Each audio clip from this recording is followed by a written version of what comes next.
আসসালামু আলাইকুম। সুপ্রিয় শিক্ষার্থীরা, শুভানুধ্যায়ীরা, আশা করি সবাই ভালো আছো, সুস্থ আছো। স্কুল অব এক্সিলেন্সের সাথে তোমাদের পথ চলা, আমাদের এই লাইভে যারা যুক্ত হয়েছো এবং জুমে যারা আছো, সবার প্রতি শুভকামনা। আমরা কি করছি তোমরা জানো যে গত 5 তারিখ থেকে আমরা তোমাদের জন্য, যারা আমাদের শিক্ষার্থী 25 ব্যাচ বা অ্যাডমিশন পরীক্ষা যারা দেবে সবার জন্য একটা ট্রাই অ্যাডমিশন নামে ফ্রি কোর্স শুরু করেছি। আজকে বাংলা দ্বিতীয় ক্লাস গতকাল থেকে শুরু হয়েছে। ইতোমধ্যে তোমরা 4টা ক্লাস পেয়ে গেছো, আজকে পঞ্চম ক্লাস, রাতে আবার ইংরেজি ক্লাসও হবে। এই ট্রাই অ্যাডমিশনে আমরা তোমাদেরকে প্রত্যেকটা সাবজেক্ট থেকে 25টা ক্লাস নিয়ে ধারণা দেওয়ার চেষ্টা করব অ্যাডমিশনের প্রস্তুতি কিভাবে নিতে হবে। আমরা অনেক প্রশ্ন সলভ করব, সাজেশন দেব, যেটা তোমার জন্য খুবই উপকারী হতে যাচ্ছে। তো সেই ক্লাসে আজকে আমরা কি করব? আজকে আমরা ঢাকা বিশ্ববিদ্যালয়ের প্রশ্ন বিশ্লেষণ করব, এমসিকিউ এবং রিটেন। আমরা গত বছর মানে 24-25 সেশনে ঢাকা বিশ্ববিদ্যালয়ে যে প্রশ্ন হয়েছিল তার উত্তর কোন কোন টপিক থেকে হয়েছিল বিশ্লেষণ করব। এর আগের 3-4 বছরের কোন কোন টপিক থেকে হয় এক নজরে দেখব। সর্বশেষ এমসিকিউ এবং রিটেনের একটা সাজেশন দেওয়ার চেষ্টা করব, যেগুলো থেকেই মূলত ঢাকা বিশ্ববিদ্যালয়ের প্রশ্ন হয়। আমরা বারবার আমাদের ক্লাসে বলে থাকি, জুমে অথবা লাইভে আমাদের ক্লাসে তোমাদের কাজ হচ্ছে হচ্ছে একটাই, খাতা কলম নিয়ে বসা এবং নোট করা। যতক্ষণ তুমি লাইভে আছো, আমাদের ক্লাসে আছো, তোমার আখের গুছিয়ে নেয়, তোমার উপকারটা ঠিক মতো লিপিবদ্ধ করা, যেটা তোমার সামনের দিনগুলোতে সাহায্য করবে। আশা করছি তোমরা সবাই খাতা কলম নিয়ে বসছো। তোমরা জুমে যারা আছো, কথা বলতে যারা পারতেছো, খাতা কলম নিয়ে বইছো কিনা একটু বলো তো। লক্ষ্মীপুরের ভাইয়া, তুমি কি খাতা কলম নিয়ে বইছো? জি ভাইয়া। এছাড়া আরেকজন খাতা কলম আছে? না নিয়ে বসলেও বলো না, হ্যাঁ কিংবা না। তোমাদের রেসপন্স দেওয়ার পরে আমরা শুরু করব। ফেসবুকের কমেন্টগুলো একটু দেখি, খাতা কলম নিয়ে বসে কিনা সবাই। না, হ্যাঁ কিংবা না।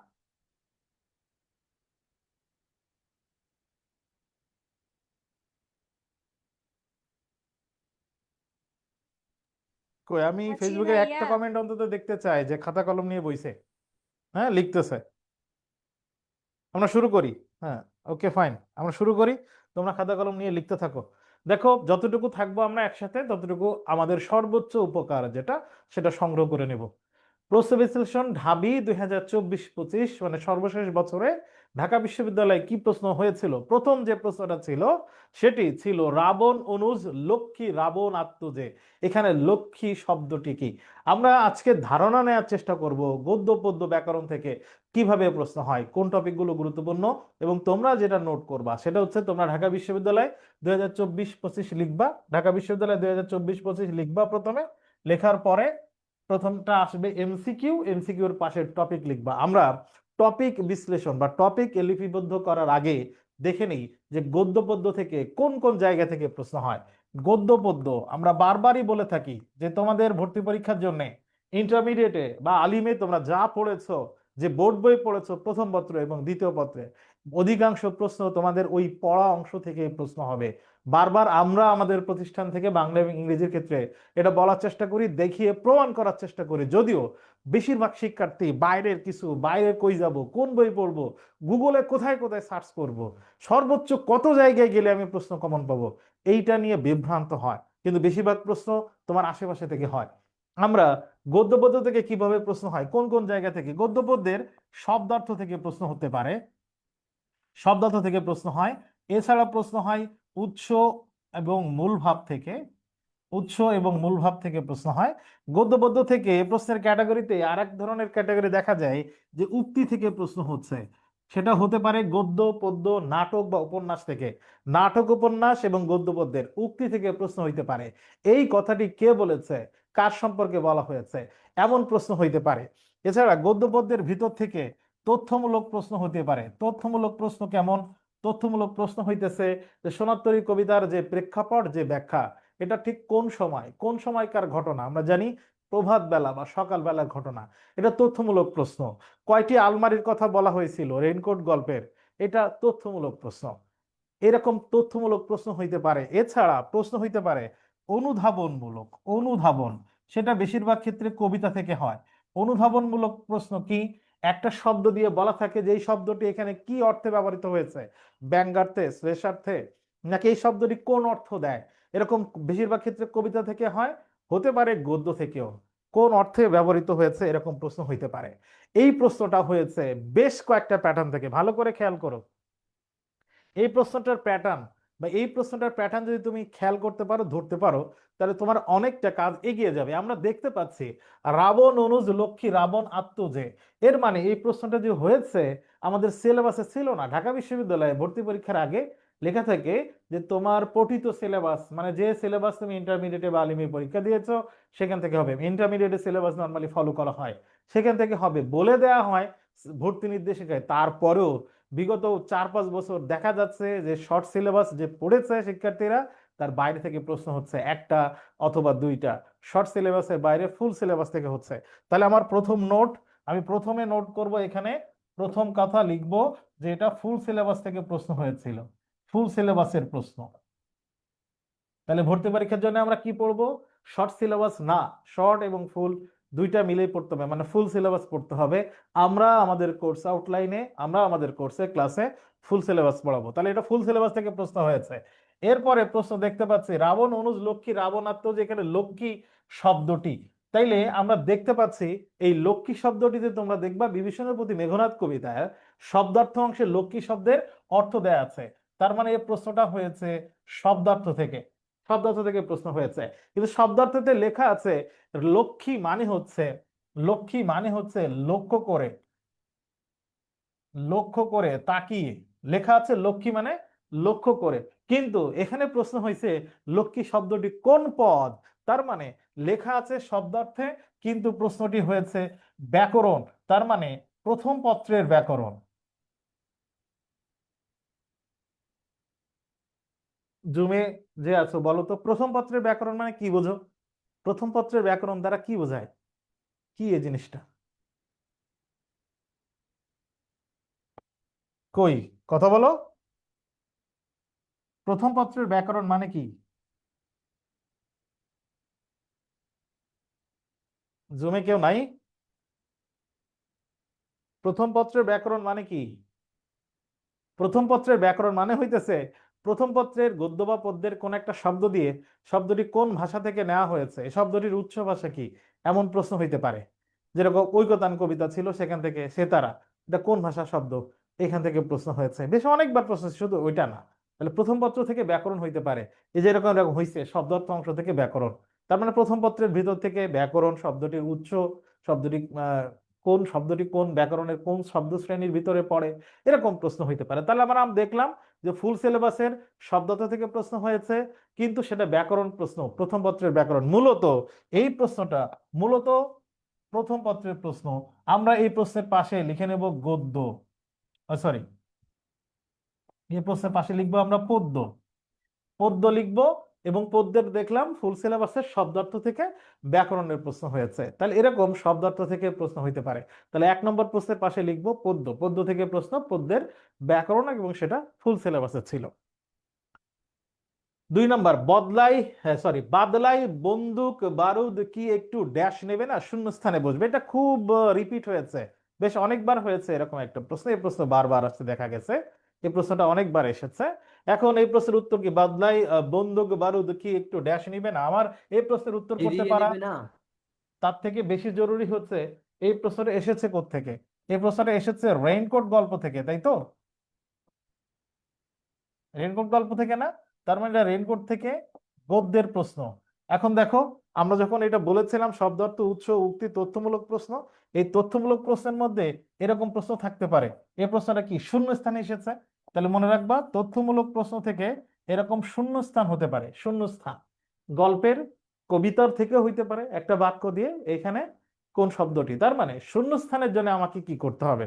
শূন্যস্থানের জন্য এই সব ধরনের প্রশ্নের উত্তর করতে পারার জন্য আমাকে গল্প কবিতা লাইন বাই লাইন পড়তে হবে। তোমরা অনেকে এই ধারণা তোমাদের আছে কিনা বা টেনশন করছো কিনা জানো কিনা, তাদের জন্য বলি, তোমাদের গল্প কবিতা লাইন বাই লাইন না পড়লে এই ধরনের প্রশ্নের উত্তর করতে পারা খুবই টাফ হবে, খুবই কঠিন হবে। এই জন্য প্রত্যেকটি গল্প কবিতা short syllabus full syllabus line by line পড়তে হবে, নাটক উপন্যাস সহ। তাহলে 2 নম্বর প্রশ্নের পাশে আমরা লিখবো রেইনকোট গদ্য শূন্যস্থান। কি একটু জিরিয়ে নেবে না? এটার উত্তর হচ্ছে জিরিয়ে নেবে না। 3 নাম্বার, মানুষের মধ্যে যাহা অন্তরতম এবং অনির্বচনীয়, লেখকের মতে কণ্ঠস্বর যেন তারই। তার মানে এখানেও দেখছি প্রায় শূন্যস্থানের মতো প্রশ্ন। এটা এসছে কোত্থেকে? আমরা দেখেছি যে এটা অপরিচিতা গল্প থেকে এসেছে। অপরিচিতা গল্পের এখানেও আমরা দেখতে পাচ্ছি শূন্যস্থান, যেটাকে আমরা বলি তথ্যমূলক প্রশ্ন। এই নোটগুলো করো অবশ্যই। এটা আমরা দেখতে পাচ্ছি যে অপরিচিত গল্পের শূন্যস্থানের মতো প্রশ্ন, এবং এই প্রশ্নগুলোকে আমরা বলি তথ্যমূলক প্রশ্ন। কণ্ঠস্বর যেন তারই চেহারা। তাহলে আমরা বারবার আগের বার মতো আবারও বলি যে এই ধরনের প্রশ্নের উত্তর করতে পারার জন্য আমাকে লাইন বাই লাইন ভালো করে পড়তে হবে। আমি বারবার নর্মালি বলি, গল্প কবিতা কমপক্ষে যা পড়ছো আগে পড়ছো ঠিক আছে, গল্প কবিতা কমপক্ষে 50 বার লাইন বাই লাইন পড়তে হবে।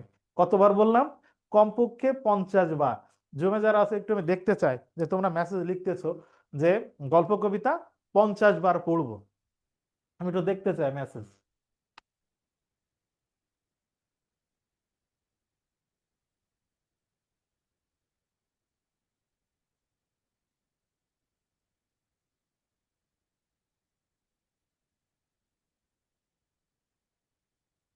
গল্প কবিতা 50 বার পড়বো। ফেসবুকে যারা যুক্ত আছো তোমরা একটু লেখো, অ্যাডমিশনে ভালো করার জন্য তোমার লিখবা যে 50 বার পড়বো। পড়বো ইনশাল্লাহ, ভেরি গুড। লিখেছে অনেকে, পড়বো ইনশাল্লাহ, গল্প কবিতা 50 বার পড়বো। Fine, thank you. Sheikh Sharmin এবং মিম সহ যারা যারা লিখেছো, জুমে যারা যারা লিখেছো, সবাইকে অসংখ্য ধন্যবাদ। আবিধানিক ক্রমে সাজানো শব্দগুচ্ছ, এটার পাশে একটু ভেরি ভেরি ইম্পর্টেন্ট লেখো, ভেরি ভেরি ইম্পর্টেন্ট। ছোটবেলা থেকে আমরা জানি যে প্রশ্নটা খুবই ইম্পর্টেন্ট, আমরা 5 স্টার দিই তার পাশে। তাহলে এইটা 5 স্টার না 10 স্টারও দেওয়া যায়। আবিধানিক ক্রম থেকে ঢাকা বিশ্ববিদ্যালয়ে সকল ইউনিটে, অন্যান্য ইউনিটেও প্রশ্ন হইতেছে বিগত কয়েক বছরে। চাকরির পরীক্ষা বলো, যে কোনো পরীক্ষা বলো, সব জায়গায় আবিধানিক ক্রম থেকে প্রশ্ন হইতেছে। তাহলে এটা খুবই ইম্পর্টেন্ট। আবিধানিক ক্রমে সাজানো শব্দগুচ্ছ, আমরা এই প্রশ্নের উত্তর করতে পারার জন্য সাধারণ একটা বর্ণের ক্রম আছে আমরা জানি, যেরকম স্বরবর্ণ 11টা, এরপরে ব্যঞ্জন বর্ণ চন্দ্রবিন্দু পর্যন্ত। এটা সাধারণ বর্ণের ক্রম, মানে আমরা ছোটবেলা থেকে বর্ণ যেভাবে লিখেছি সেটার ক্রমকে সাধারণ বর্ণের ক্রম বলে। কিন্তু অভিধানে একটু ভিন্ন আছে। অভিধানের ভিন্নটা কোথায়? সাধারণ বর্ণক্রমের এই যে অনুস্বার বিসর্গ চন্দ্রবিন্দু একবার শেষে আছে, কিন্তু আবিধানিক ক্রমে গিয়ে সেটা ও এর পরে তুমি দেখতে পাবা। সেটা তুমি দেখতে পাবা ও এর পরে, মানে স্বরবর্ণের পরে। এরপরে ব্যঞ্জন বর্ণ, ব্যঞ্জন বর্ণের পরে এই যে ক, এই ক এর পরে আর একটা বর্ণ আছে ক্ষীয়। ক এর পরে ক্ষীয় আসবে, কারণ ক্ষীয় একটা যুক্ত বর্ণ, এটাকে ভাঙলে পাবো ক যুক্ত মূর্ধন্য ষ। তাহলে ক এর পরে ক্ষীয়র অবস্থান আসে। এছাড়া আমরা জানি যে ত এর পরে খণ্ডত আছে, এরপরে জ এর পরে অন্তস্থ আছে, র ল তালব্য শ এরপরে যা আছে সবই ঠিক আছে। ড ডয় বিন্দু ল, ঢ ঢয় বিন্দু ল, এটা দুইটা হচ্ছে পাশাপাশি। এর মানে সাধারণ বর্ণের ক্রম এবং অভিধানের বর্ণের ক্রমের মধ্যে ছোট্ট দুই একটা পার্থক্য, 3-4টা পার্থক্য, তা সেটা হচ্ছে স্বরবর্ণের পরে এই বর্ণগুলো আছে পরাশ্রয়ী বর্ণ, ক্ষীয় এর অবস্থান হচ্ছে ক এর পরে, আর খণ্ডতর অবস্থান হচ্ছে ত এর পরে, অন্তস্তর অবস্থান হচ্ছে জ এর পরে। এই জায়গাগুলো একটু আমরা দেখেছি, এই জায়গাগুলো আমরা একটু খেয়াল করি। দেখো, positive sentence positive word use করবা, তাহলে তোমার ব্রেন পজিটিভ ভাইবে কাজ করবে। এই যে অনেকে ভাবতেছে যে আবিধানিক ক্রম খুবই কঠিন, আবিধানিক ক্রম থেকে আমার প্রশ্নের উত্তর বের করতে পারা অনেক সময় লেগে যায়, এই বাক্যটা এইভাবে না বলে এইভাবে বলো না, আবিধানিক ক্রম যে আজকে শিখে আজকেই খুব সহজ করে ফেলবো, আবিধানিক ক্রম আজকে সব বুঝে ফেলবো, আজকে থেকে আবিধানিক ক্রম আমার জন্য সহজ হবে, এই ধরনের বাক্য লেখো, দেখো তুমি শিখতে পারবা। আচ্ছা, এবার আমরা খেয়াল করি। আচ্ছা, সাজানো শব্দগুচ্ছ ঠিক আছে কোথায়? দেখো, কাজ শুরু হয়েছে ক দিয়ে, কাজ ক দিয়ে, কুসুম ক দিয়ে, তার মানে প্রথম বর্ণ ঠিক আছে। এগুলো আমার বর্ণ বিশ্লেষণ করতে হবে, কিছুই না। একটা কাজ করতে হবে শুধু আবিধানিক ক্রম পারার জন্য, সেটা হচ্ছে বর্ণ বিশ্লেষণ করা, বর্ণের কোন বর্ণের পরে কি আছে সেটা দেখা। ক আছে, ক আছে, ক আছে, এরপরে ক এর সাথে এখানে আছে আ, ক এর সাথে এখানেও আছে আ, ক এর সাথে এখানেও আছে উ, আ আ উ, তাহলে তো ক্রম ঠিক আছে, ফাইন। এরপরে যেতে হবে, এখানে আ এর পরে আছে বর্গীয় জ, এখানে আ এর পরে আছে চ। এখন আমাকে বলো চ এবং বর্গীয় জর মধ্যে কোনটার ক্রম আগে? চ এবং চ বর্গীয় জর আগে। মধ্যে চ এর কোনটার আগে? চ আগে। চ আগে। তাহলে এটা কি ক্রম ঠিক আছে? না। না, ঠিক নেই। Very good. এরপরে দেখো 3 নম্বর অপশনে, গৃহ শুরু হয়েছে গ দিয়ে, গোল শুরু হয়েছে গ দিয়ে, গণ্য শুরু হয়েছে গ দিয়ে, তাহলে তো প্রথমটা একই নাকি? ঠিক। পার্থক্য নাই। আচ্ছা, গৃহের পরে কি আছে গ এর পরে? রি রিকার গয়ের পরে আছে রি, এখানে গয়ের পরে আছে কি ও, ও এখানে গয়ের সাথে কিছু নেই মানে কি আছে অ। অ এখন বলো ক্রমে এমন কি হইতে পারে যে ও এর পরে অ বর্ণ, এটা কি ক্রম ঠিক আছে? না না, তাহলে এটা উত্তর হইতেছে না। শেষেরটা দেখি, দীর্ঘ শুরু হয়েছে দ দিয়ে, দেহ শুরু হয়েছে দ দিয়ে, দৃশ্য শুরু হয়েছে দ দিয়ে, তাই তো? জি এখানে দ এর পরে আছে কি দীর্ঘই, দীর্ঘই দীর্ঘই, এখানে দ এর পরে আছে কি এ, এ এখানে দ এর পরে আছে কি রি। ই দেখো তো, রি আগে, তারপরে এ, তাই তো? তার আগে আবার না ঠিক দীর্ঘই, তাহলে দীর্ঘইর পরে এ হইতে পারে, কিন্তু এ এর পরে কি রি এর অবস্থান? না না, তাহলে এটা উত্তর হইতেছে না। তাহলে প্রথমটা, প্রথমটা উত্তর বলে আমি ওইটা যাই নাই প্রথমে। এবার প্রথমটা দেখি, বিশ্লেষণ করি। অংশে অ আছে, অকালে অ আছে, অঙ্কে তো অ আছে, তাহলে প্রথম বর্ণ সেম, পরের বর্ণে যাব। সেম এখানে অনুস্বার আছে, এখানে ক আছে, আর এখানে যে যুক্ত বর্ণটা আছে, এই যুক্ত বর্ণের মধ্যে কি আছে? উ অনুর আর ক সাথে ক। এবার দেখো, এই যে অনুস্বার আগে কি না, জি অনুস্বার আগে, তারপরে ক, তারপরে ক কি না, ক তারপর উ তারপরে উমো কি না, জি তাহলে তো ক্রম ঠিক আছে। তাহলে এটাই উত্তর। এটাই উত্তর। আশা করি সবাই বুঝতে পেরেছো। জমে যারা আছো মেসেজ দাও যে হ্যাঁ বুঝতে পেরেছি। ফেসবুক লাইভে যারা আছো, আমি দেখতে চাই যে তোমরা সবাই লিখতেছো যে এটা বুঝতে পারছি, জি এটা বুঝতে পারছি, কই দেখতে চাই। এটা বুঝতে পারছি, এটা এখন সহজ, আবিধানিক ক্রম এখন সহজ, আবিধানিক ক্রম এখন সহজ, কও না দেখি। আবিধানিক ক্রম এখন সহজ মানে পারি।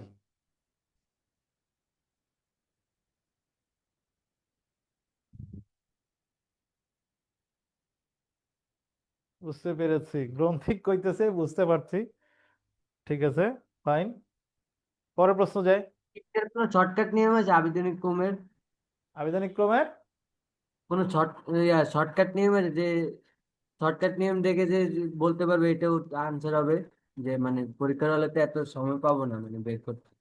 কি সময় পাবা না, পরীক্ষার হলে সময় কই যাবে? যে বর্ণ বিশ্লেষণ করতে তো অনেক একটু লেট হয় না, তাই যেন তাড়াতাড়ি করতে পারে ওই তোমার একটা। সব প্রশ্ন দেখো, পরীক্ষার হলে সব প্রশ্ন তো টাইম নিবে না, এত নিবে না না।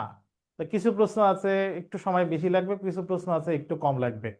এই সব টাইম তুমি পারবা হিসাব করে সেরকম প্রশ্ন দিবে, এই সময় নিয়ে তোমার টেনশন করতে হবে না। তুমি বেশ প্র্যাকটিস করবা, মিনিমাম 10টা যদি এরকম প্র্যাকটিস করো, এরপরে দেখবা সময় কম লাগতেছে, সহজ লাগতেছে। আর তুমি প্র্যাকটিস করবা না, পরীক্ষার হলেই গিয়ে মারবা, বলবা যে ওস্তাদের মায়ের শেষ শেষ রাতে, এটা তো হবে না। আগে প্র্যাকটিস করতে হবে ওস্তাদ হইতে হইলে। বোঝা গেছে? জি 5 নম্বর, ক্রমাগত ভুল করো না, বাক্যটিতে ক্রমাগত শব্দটি, আচ্ছা আমরা আর একটা জিনিস করি নাই, সেটা হচ্ছে এইটা, এটার পাশে আমরা পদ্য লিখেছি, কিন্তু এটার ব্যাকরণের প্রশ্ন কিন্তু টপিকটা লিখি নাই। কোন একটা শব্দ কোন পদ, এই শব্দটি সরি এটার উত্তর নিয়েও কথা বলি নাই। রাবণ অনুজ লক্ষ্মী মানে লক্ষ্য করে, লক্ষ্য করে তার মানে কি, এটা ক্রিয়াপদ, তাই তো? জি ভাইয়া। আচ্ছা, এখন এইটা কোনটি কোন পদ, এটা ব্যাকরণের যে টপিক, এই টপিকটার নাম কি? হ্যাঁ, তোমাদের ইন্টারমিডিয়েটে ছিল ব্যাকরণিক ব্যাকরণিক শব্দশ্রেণী। শব্দ শ্রেণী। ভেরি গুড, ব্যাকরণিক শব্দ শ্রেণী। তাহলে 1 নম্বরের পাশে একটু যারা পূর্বে চলে গেছে এটা একটু লিখে নিও, ব্যাকরণিক শব্দ শ্রেণী। এই 5 নম্বরে এসেছি, 5 নম্বরটাও এই ক্রমাগত শব্দটি কোন পদ, তার মানে এই টপিকটার নাম কি? স্যার এটা ক্রিয়া বিশেষণ হবে কারণ এখানে ক্রিয়াকে মডিফাই আরে করছে এটা। টপিকটার নাম আগে বলো, যা জিজ্ঞেস করি তাই বলো। এই টপিকটার নাম ব্যাকরণিক কি? শব্দশ্রেণী। ব্যাকরণিক শব্দ শ্রেণী। ভেরি গুড, তাহলে টপিকটার নাম ব্যাকরণিক শব্দ শ্রেণী। এখন দেখি এটা কোন পদ। দেখো, ক্রিয়া বিশেষণ আর বিশেষণ দুটাই তো বিশেষণ নাকি? জি স্যার। হ্যাঁ, আমি যদি বলি নাম বিশেষণ, ভাব বিশেষণ, দুইটাই তো বিশেষণ। জি জি স্যার। তাহলে ক্রিয়া বিশেষণ মানে তো সেটা বিশেষণ। এবার জি এটা কোন পদ, এই দুইটা হইতে পারে, তুমি যদি বলছো দেখি ক্রমাগত ভুল করো না, আচ্ছা তার মানে এখানে ক্রিয়াপদ কোনটি? ভুল করা, তাই তো? হ্যাঁ ভুল করা হচ্ছে ক্রিয়া। যখন কোনো শব্দ আর একটা শব্দ সম্পর্কে বলে, বিশেষিত করে, মডিফাই করে, চিমটি কাটে, চুপচাপ বসে থাকে না, অন্য শব্দ সম্পর্কে বলে, এরকম শব্দকে কি বলে? বিশেষণ বলে। বিশেষণ। যে শব্দ অন্য পদকে বিশেষিত করে, তার কি দোষ, কি গুণ, কি অবস্থা এটা নির্দেশ করে, ওই শব্দের নাম বা ওই পদের নাম কি? বিশেষণ। বিশেষণ। এখন বিশেষণের আবার ভাগ আছে, যেহেতু ক্রিয়া বিশেষণ অপশন আছে, তাইলে এটা ক্রিয়া বিশেষণ কিনা এটা আমাকে একটু খেয়াল করতে হবে। দেখো, ক্রমাগত ভুল করো না, তার মানে এখানে ভুল করাটাকে মডিফাই করছে কি, কিরকম ভুল, কেমন ভুল? ক্রমাগত। ক্রমাগত ভুল। ভুল করো না শুধু বললে হইতো, ক্রমাগত ভুল করো না, একটানা ভুল করো না, তার মানে এখানে ভুল করাটাকেও মডিফাই করছে ক্রমাগত। এখন যে শব্দ অন্য শব্দকে বিশেষিত করে তার নাম বিশেষণ, তাই তো? জি স্যার। গুড। কাকে বিশেষিত করছে? ভুল ক্রিয়াকে। করাকে, ক্রিয়াকে। ক্রিয়াকে। তাহলে ক্রিয়াকে বিশেষিত করলে তার নাম কি হবে? ক্রিয়া বিশেষণ। ক্রিয়া বিশেষণ। তাহলে এটা শুধু বিশেষণ দিলে উত্তর হইতেছিল, কিন্তু দেখা গেছে এটা আবার ক্রিয়া বিশেষণ, তাহলে শুধু বিশেষণ দিলে হবে না, হবে কি? ক্রিয়া বিশেষণ। তাহলে এটার পাশে আমরা লিখবো ব্যাকরণিক শব্দ শ্রেণী। ব্যাকরণিক শব্দ শ্রেণী 5 নাম্বার। 6 নাম্বার, বৈষম্য বিরোধী শব্দটি যে সমাসে নিষ্পন্ন। তোমরা জানো ঢাকা বিশ্ববিদ্যালয়ের প্রশ্ন যখন পরীক্ষা হয় তার কিছুদিন আগে ঘটে যা সাম্প্রতিক যদি কোনো ঘটনা ঘটে, ওই যে সাম্প্রতিক যেরকম খেলাধুলার প্রশ্ন থেকে প্রশ্ন হয়, এরকম সাম্প্রতিক ঘটে যাওয়া, যেহেতু গত বছর যে পরীক্ষা হয়েছিল তার আগে বাংলাদেশের ইতিহাসে একটি বেশ উল্লেখযোগ্য ঘটনা ঘটে গেছিল, এই জন্য তোমরা দেখবা যে রিটেনেও যদি প্রশ্ন বিশ্লেষণ করো, রিটেনেও দেখবা যে সারাংশ সারমর্ম আইছে সেটা এই বিপ্লব রিলেটেড, যে অনুবাদ আসছে সেটা একবারে জুলাই বিপ্লব থেকে কোট করা, পত্রিকায় আসে, একটা কলম থেকে আসছে। সমাজ থেকে প্রশ্ন হয়েছে বৈষম্য বিরোধী শব্দটি যে সমাসে নিষ্পন্ন। আমরা যদি এই বৈষম্য বিরোধী, তাহলে এর পাশে কি লিখবো? প্রথম কথা, এর পাশে আমরা 6 নম্বরের পাশে লিখবো কি? সমাস। সমাস। এর ব্যাস বাক্য যদি করি তাহলে ব্যাস বাক্য দাঁড়াবে বৈষম্যের বৈষম্যের বিরোধী। বিরোধী। বৈষম্য হয়েছে তার বিরোধী, তাহলে বৈষম্যের বিরোধী, ওটা হচ্ছে ব্যাস বাক্য। মূল শব্দ হচ্ছে বৈষম্য বিরোধী। আমি দেখতে পাচ্ছি মূল শব্দ বৈষম্য, এর শেষে এর নামক একটা বিভক্তি আছে, সেটা কি এই মূল শব্দে গিয়ে আছে? না। না। তাহলে বিভক্তি লোপ হয়, পূর্বপদের শেষের বিভক্তি লোপ হয় কোন সমাসে? তৎপুরুষ তৎপুরুষ সমাস। সমাসে। তৎপুরুষ সমাসে। তাহলে বিভক্তি লোপ হওয়ার সমাসের নাম হচ্ছে তৎপুরুষ সমাস। আমরা এখন দেখি একটু কোন বিভক্তি লোপ পাইছিল, কোন তৎপুরুষ হবে। এর বিভক্তিকে কি বিভক্তি বলে? ষষ্ঠী বিভক্তি। তাহলে এই তৎপুরুষটা কোন তৎপুরুষ? ষষ্ঠী তৎপুরুষ। ষষ্ঠী তৎপুরুষ। তাহলে ষষ্ঠী তৎপুরুষ থেকে প্রশ্ন হয়েছে। 7, পোড় খাওয়া শব্দের বিশিষ্ট অর্থ। এটার পাশে লিখবা তোমরা বাগধারা। বাগধারা থেকে প্রশ্ন, বাগধারা টাইপের প্রশ্ন। পোড় খাওয়া এই শব্দটির বিশিষ্ট অর্থ কি? পোড় খাওয়া মানে হচ্ছে অভিজ্ঞতা সম্পন্ন হওয়া। পোড় খাওয়া মানে হচ্ছে হেরে যাইতেছি বারবার চেষ্টা করা। পোড় খাওয়া মানে হচ্ছে অনেক কষ্ট দুঃখ সামনে, সেগুলোকে অবস্ট্রাগল গুলোকে পার করা, দূর করা, অবস্ট্রাগল গুলোকে মোকাবেলা করে সামনে এগিয়ে যাওয়া, সামনে এগিয়ে অভিজ্ঞতা সঞ্চয় করা, এটাকে বলা হয় পোড় খাওয়া। তার মানে প্রতিকূলতা পেরোনো। পোড় খাওয়া শব্দের অর্থ প্রতিকূলতা পেরোনো। 7 নম্বরে লিখো। এইখানে হয়তো ক্লিয়ার দেখতে পাচ্ছ কিনা, আমার মনে হয় ক্লিয়ার দেখা যাচ্ছে না। এখানে এই পোড়খা অভিধানে যেখানে আছে সেই জায়গা থেকে তুলে দিয়েছি। পোড়খা বিশেষণ আগুনের তাপে পুড়ে শক্ত হয়েছে এমন, এটাকে বলে পোড় খাওয়া, অভিজ্ঞ বা বিচক্ষণ, এরকম লেখা আছে। তাহলে এটা বাগধারা থেকে প্রশ্ন হয়েছে। 8 নম্বর প্রশ্ন, অধ্বনির বিবৃত উচ্চারণ। বলতে পারবা এই টপিকটার নাম কি? উচ্চারণ। উচ্চারণ। আমরা উচ্চারণ লিখবো 8 নম্বরে। উচ্চারণ লিখে, উচ্চারণের ক্ষেত্রে সব থেকে বেশি ইম্পর্টেন্ট হচ্ছে সংবৃত আর বিবৃত উচ্চারণ। কি ইম্পর্টেন্ট? সংবৃত আর বিবৃত। সংবৃত আর বিবৃত এর প্রশ্ন যে আসে দুইটা বর্ণের ক্ষেত্রে এটা হয়, সেটা হচ্ছে অ এবং এ। আমরা জানি যে অ এবং এ এর সংবৃত উচ্চারণ আছে আর বিবৃত উচ্চারণ আছে, তাই তো? সংবৃত কখন হবে? যখন সংক্ষিপ্ত হবে। সংবৃত কখন হবে? যখন সংক্ষিপ্ত হবে। এখানে প্রশ্ন হয়েছে অ এর সংক্ষিপ্ত। আর বিবৃত কখন হবে? যখন বিবরণ হবে, মানে বড় হবে, বেড়ে যাবে। বেড়ে যাবে। এখন অ এর দুই ধরনের উচ্চারণ আছে। আমরা জানি অ কখনো ও এর মতো উচ্চারিত হইতে পারে, আবার আমরা জানি অ কখনো অ এর মতো উচ্চারিত হইতে পারে। এবার তোমরা আমার মুখের দিকে তাকাবা, আমি যদি বলি অ, আবার যদি বলি ও, তাহলে মুখ কখন সংক্ষিপ্ত হয়? ও এর ক্ষেত্রে ও। আবার দেখো উ না, লক্ষ্মীপুরবাসী উ না ও। ও এর দেখো ক্ষেত্রে সংক্ষিপ্ত হয়। good, আমি যদি বলি ও, দেখো গোল হয়ে গেছে ছোট। আবার যদি বলি অ, তাহলে মুখ বড় হইতেছে। তাহলে মুখ কখন বড় হচ্ছে? অ অয়ের এর বেলায়। ক্ষেত্রে তাহলে অ যখন অয়ের মতো উচ্চারিত হবে তখন সেই উচ্চারণকে কি বলবে? বিবৃত।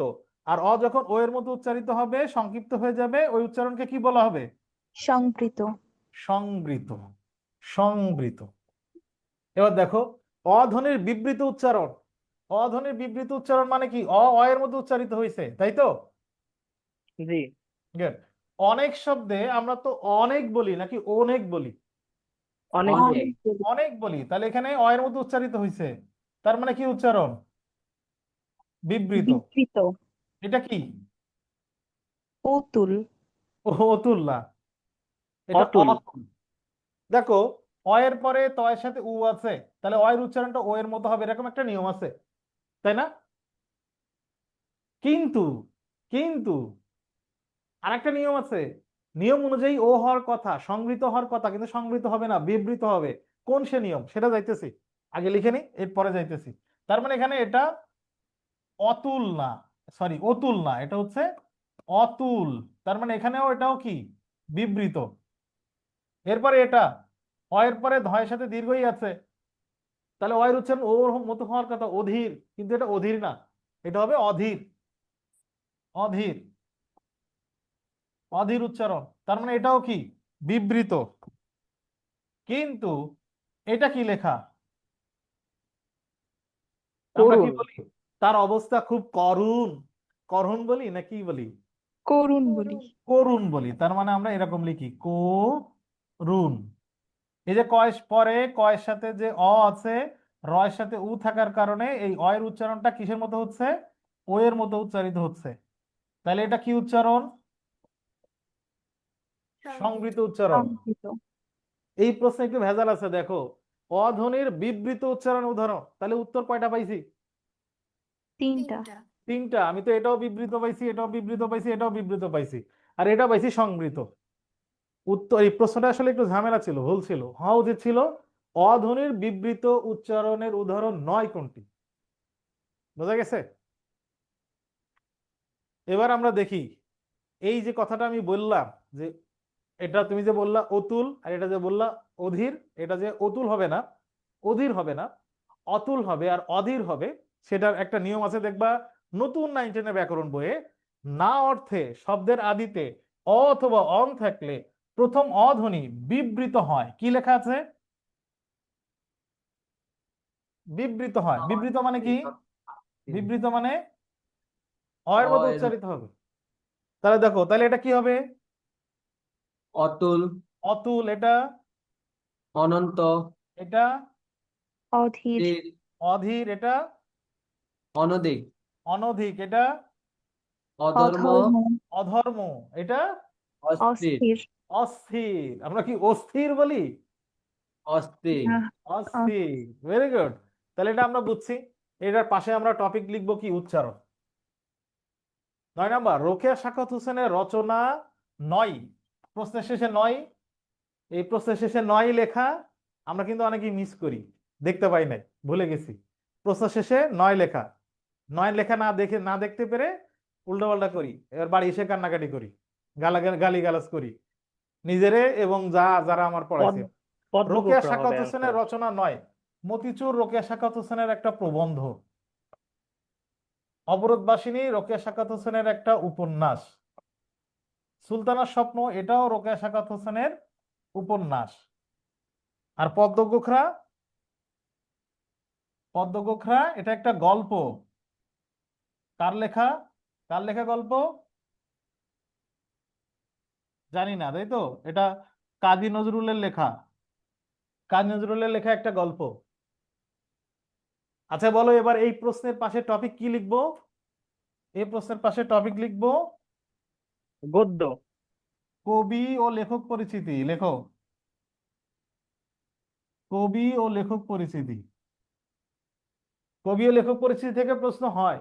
ঢাবিতে গত 2-1 বছর আগে দেখা যাইতো কবি ও লেখক পরিচিতি থেকে কোনো প্রশ্ন হয় না সচরাচর, কিন্তু গত বছর প্রশ্ন, কবি ও লেখক পরিচিতি থেকে প্রশ্ন হয়েছে 2টা।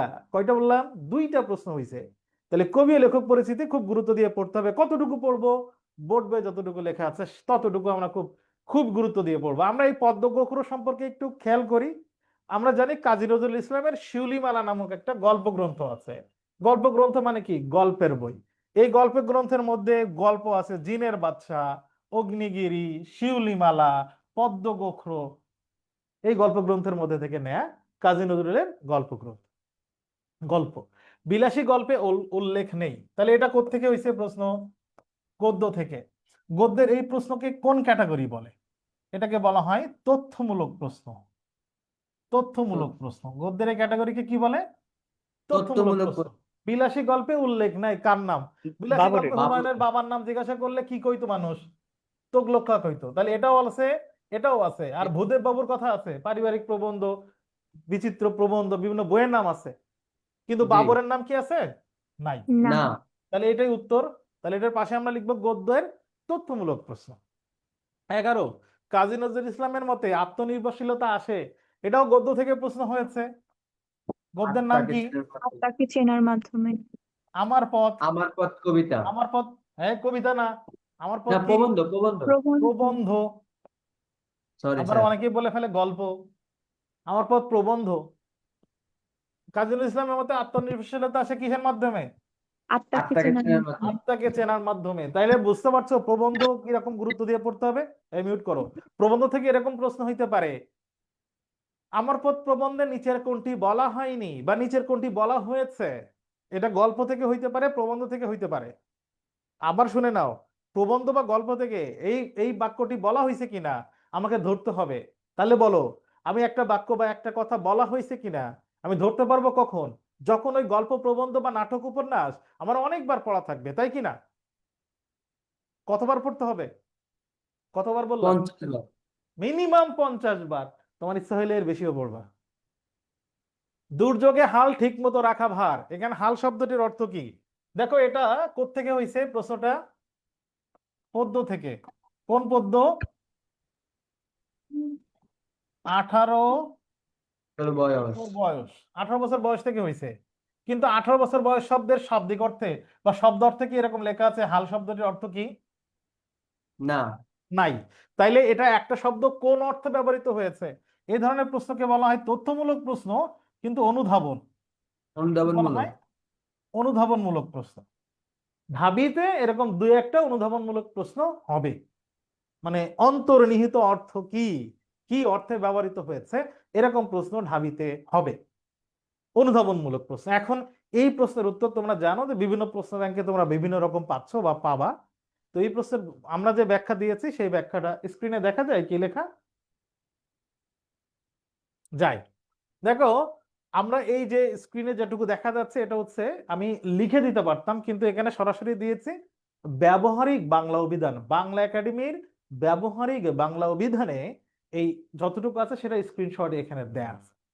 এই ব্যবহারিক বাংলা অভিধানে হাল শব্দটির 3 ধরনের, কয়েক ধরনের অর্থ আছে লেখা আছে। হাল শব্দটির অর্থ হচ্ছে লাঙল। তাহলে দুর্যোগে হাল ঠিক মতো রাখাবার, এখানে কি লাঙল হইতেছে? মানে দুর্যোগে লাঙল ঠিক মতো রাখা যাবে না, এখানে লাঙলটা হবে না। আচ্ছা, গাড়ির চাকা আর লোহাবাড়ি আছে। এছাড়া হাল শব্দের আরো একটা অর্থ আছে। হাল শব্দের অর্থ হচ্ছে নৌকা চালানোর বা ঘোরানোর কাঠের যন্ত্র বিশেষ, এটাও আছে। এখানে তো তা অপশনে নাই। আবার হাল আছে আশা ভরসা, আশা ভরসা এটা আছে। হাল ঠিক মতো রাখা বানান। হালের আরো একটা মিনিং আছে, হালের আরো মিনিং আছে অবস্থা বা দশা।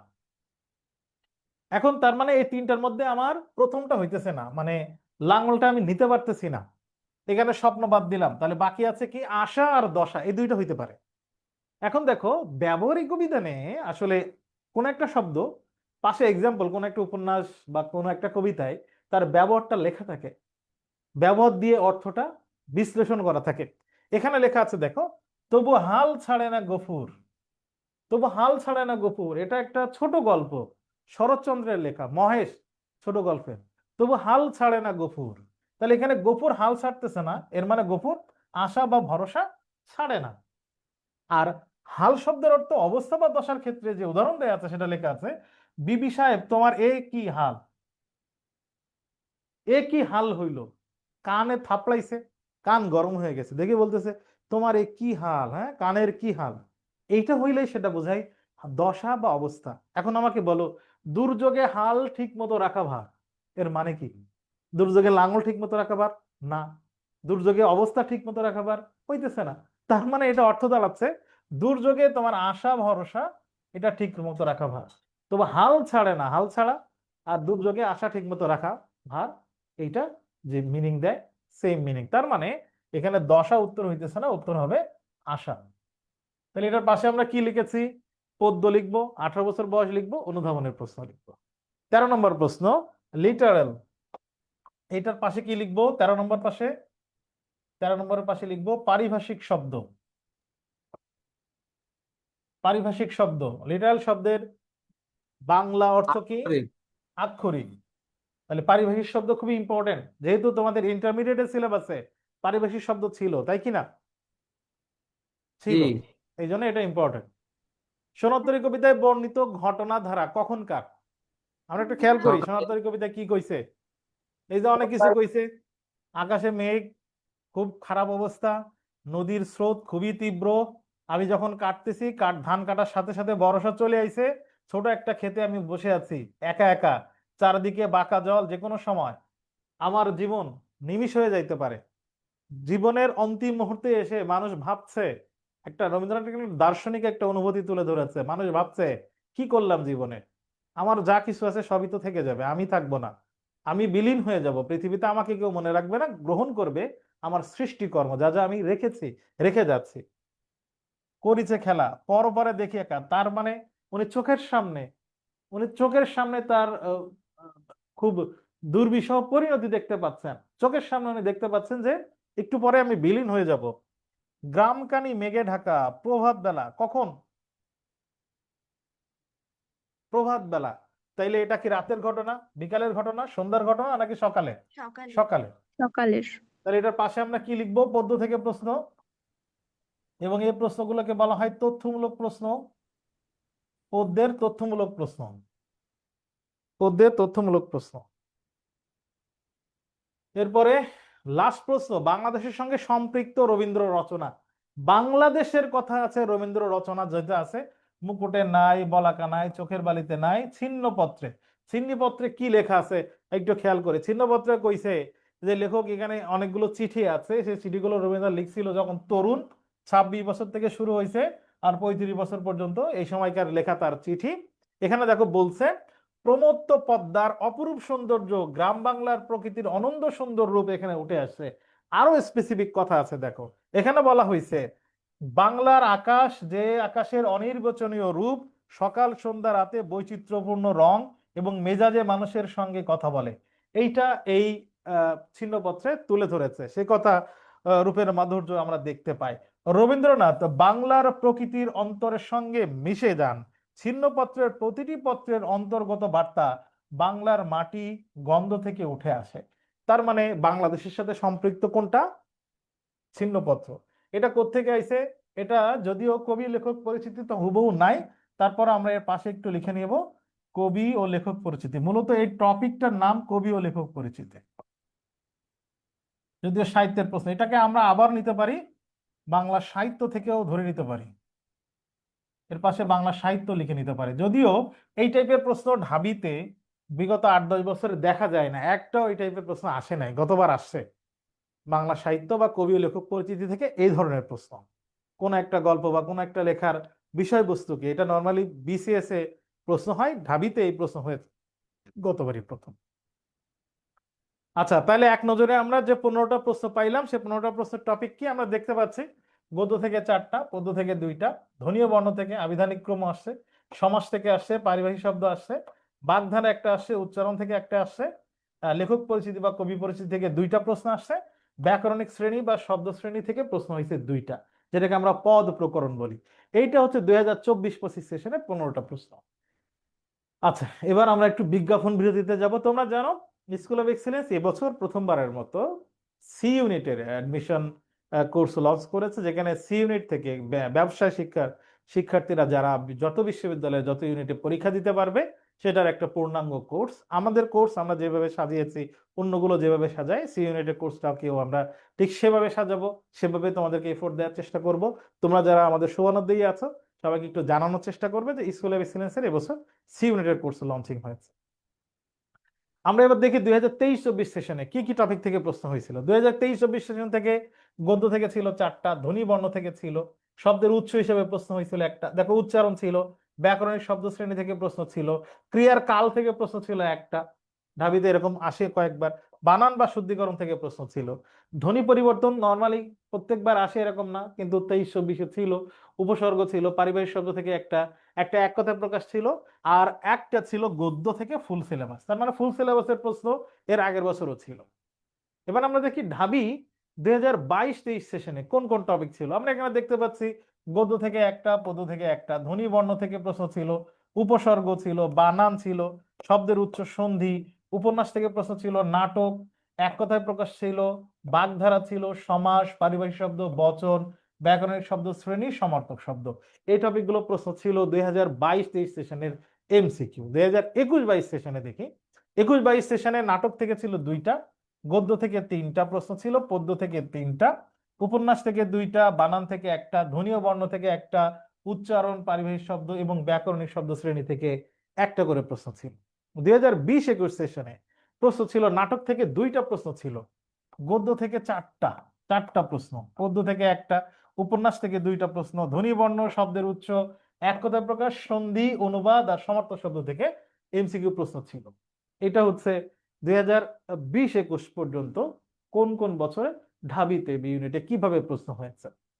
আমরা আরেকটা ছোট্ট বিজ্ঞাপন বিরতিতে যাই, একটা কথা বলি যে তোমরা আমাদের বি ইউনিটের কোর্স, যে কোর্সের উপলক্ষে আমরা এই ক্লাস নিচ্ছি, 25 আগস্ট পর্যন্ত কিন্তু কিন্তু আমাদের যে ছাড় 1500 টাকা, এই 1500 টাকা ছাড় 25 আগস্ট পর্যন্ত থাকছে।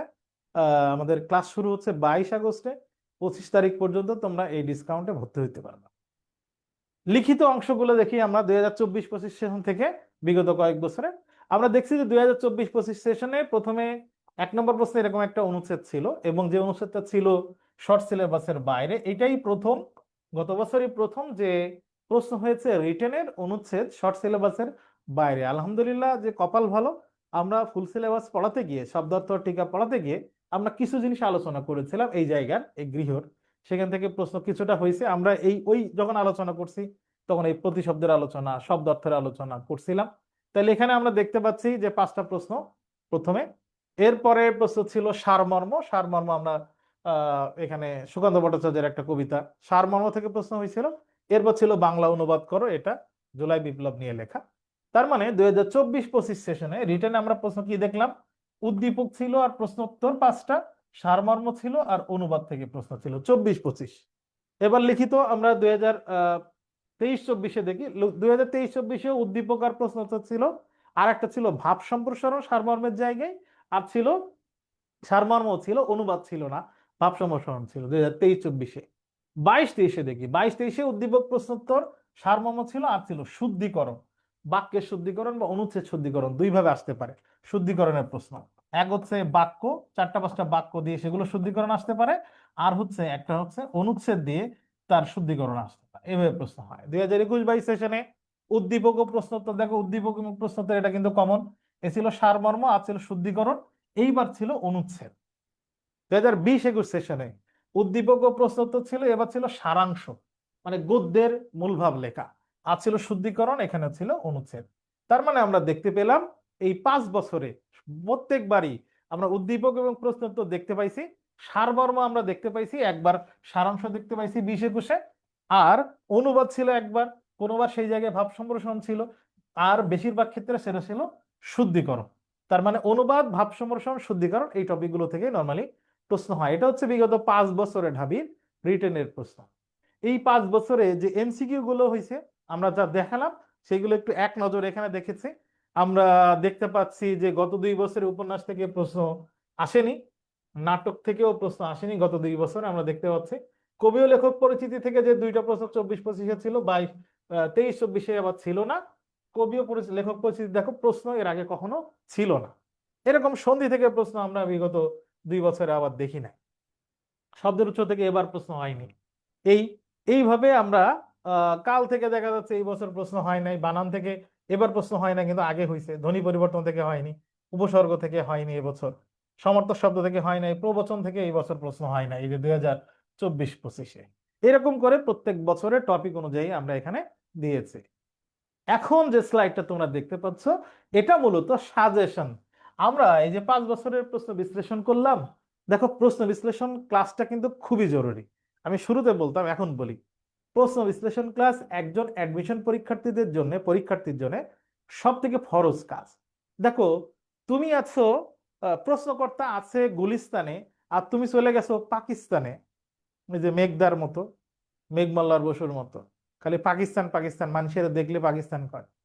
তাহলে প্রশ্নকর্তা আছে গুলিস্তানে, তুমি ঘুরে বেড়াচ্ছ পাকিস্তানে, তাহলে তো তুমি প্রশ্ন খুঁজে পাবা না, প্রশ্ন তোমার কমন আসবে না। এর মানে তোমার যে কাজ, সে কাজটা হবে প্রশ্নকর্তা যে জায়গা থেকে প্রশ্ন করে ওই জায়গায় তার সাথে মিট করা, ওই জায়গায় তার সাথে দেখা করা। এখন এই দেখা করার জন্য তোমার কি করতে হবে? বিগত 5-10 বছরের প্রশ্ন বিশ্লেষণ করতে হবে। তাইলে তুমি বুঝতে পারবা যে প্রশ্নকর্তা কোন জায়গা থেকে প্রশ্ন করে, আমি ওই প্রিপারেশন নেব। সেটার আলোকে এখানে একটা সাজেশন দিয়ে দেওয়ার চেষ্টা করেছে। এমসিকিউ টপিকের মধ্যে গদ্য পদ্য নাটক উপন্যাস তো ইম্পর্টেন্ট হবেই, এর মধ্যে আছে ধ্বনি বর্ণ, শব্দের উৎস ইম্পর্টেন্ট, সন্ধি, সমাস, এক কথায় প্রকাশ, সমর্থক শব্দ গুরুত্বপূর্ণ, আরো গুরুত্বপূর্ণ পারিভাষিক শব্দ, বাগধারা, উচ্চারণ খুবই গুরুত্বপূর্ণ, ব্যাকরণিক শব্দ শ্রেণী বা পদ, প্রকরণ, বানান আর উপসর্গ। ঢাবির জন্য আমার কাছে মনে হয়েছে এই টপিকগুলো খুবই গুরুত্বপূর্ণ। তোমরা যখন প্রস্তুতি নিবে তখন এই টপিকগুলোর প্রস্তুতি নিয়েই তারপরে বাকি প্রস্তুতি নেওয়া শুরু করবে। লিখিতের জন্য আমরা উদ্দীপক প্রশ্নোত্তর আসতে পারে, সারাংশ সারমর্ম আসবে, অনুবাদ আসে, ভাব সম্প্রসারণ আর শুদ্ধিকরণ, এইগুলোর প্রস্তুতি নেব। এর বাইরে প্রস্তুতি লিখিততে নেওয়া লাগবে না। এইটা ছিল আমাদের তোমাদের প্রতি প্রশ্ন বিশ্লেষণ, তোমাদের যে ফ্রি কোর্স আমরা চালু করেছি অ্যাডমিশন। আমাদের কোর্সের আবার একটু বিজ্ঞাপন দেখতে পাচ্ছ। এই পর্যন্ত ছিল। এখন তোমরা যারা জমে আছো তোমাদের কোনো কথা আছে কিনা, কোনো জিজ্ঞাসা আছে কিনা, কোনো কিছু জানার আছে কিনা? যারা আমাদের লাইভে যুক্ত আছো তোমরাও কমেন্টে তোমাদের কোনো কিছু জানার থাকলে জিজ্ঞেস করতে পারো। জমে যারা আছে কোনো কথা আছে, কোনো জিজ্ঞাসা আছে? না ভাইয়া।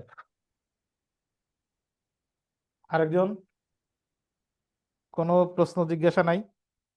ফেসবুকে যারা যুক্ত আছো কমেন্টে কোনো জিজ্ঞাসা থাকলে লিখতে পারো। ভাইয়া আমার একটা কোয়েশ্চেন আছে। হ্যাঁ বলো। আমাদের ট্রাই অ্যাডমিশনের রুটিনটা কিভাবে পাবো? মানে ক্লাস কখন কখন হবে সেটা কি আগে থেকে জানার কোনো ওয়ে আছে? আগে থেকে জানার ইয়ে আছে তো। অ্যাডমিশনের প্রত্যেক দিন সন্ধ্যায় আর রাতে বাংলা ক্লাস হবে, বিকালে হবে সাধারণ জ্ঞান। আজকে একটা ডিজাইন ফিক্সড। করা রুটিন তোমাদের টেলিগ্রাম গ্রুপে ওয়েবসাইটে দিবে। আর শুনে রেখো 25টা ক্লাস 25 দিন শুরু হয়েছে, আজকে হচ্ছে দ্বিতীয় দিন। প্রত্যেক দিন 3টা করে ক্লাস, বাংলা ইংরেজি সাধারণ জ্ঞান 3টা টাইমে হবে, রাতে বেশিরভাগ ক্ষেত্রে বিকাল থেকে রাত পর্যন্ত। বুঝতে পারছো? এক্সাক্ট টাইমটা দিয়ে দেবো আমরা আজকে রুটিনে তোমাদের কোর্সে। আর কারো কোনো কিছু প্রশ্ন? আমি লাইভে যারা যুক্ত আছে তাদের কারো কোনো প্রশ্ন দেখতে পাচ্ছি না। জুমে যারা ছিলে তোমাদেরকেও আর কোনো প্রশ্ন নাই। তোমাদেরকে অসংখ্য ধন্যবাদ। আমরা চাই ভালো জিনিস মানুষের মাঝে ছড়াক। আমাদের এই কার্যক্রম যদি তোমাদের কাছে ভালো লেগে থাকে, আমরা চাই স্কুল অফ এক্সেলেন্সের এই সুন্দর আয়োজনের মেসেজ সবার কাছে পৌঁছে যাক। ফ্রি কোর্স, সবাই যুক্ত হোক, যত মানুষের যুক্ত করে পারো সবার কাছে একটু ছড়িয়ে দাও। তোমাদের সামনের দিনের জন্য শুভকামনা জানাই। সবাই ভালো থাকো, সুস্থ থাকো। আসসালামু আলাইকুম।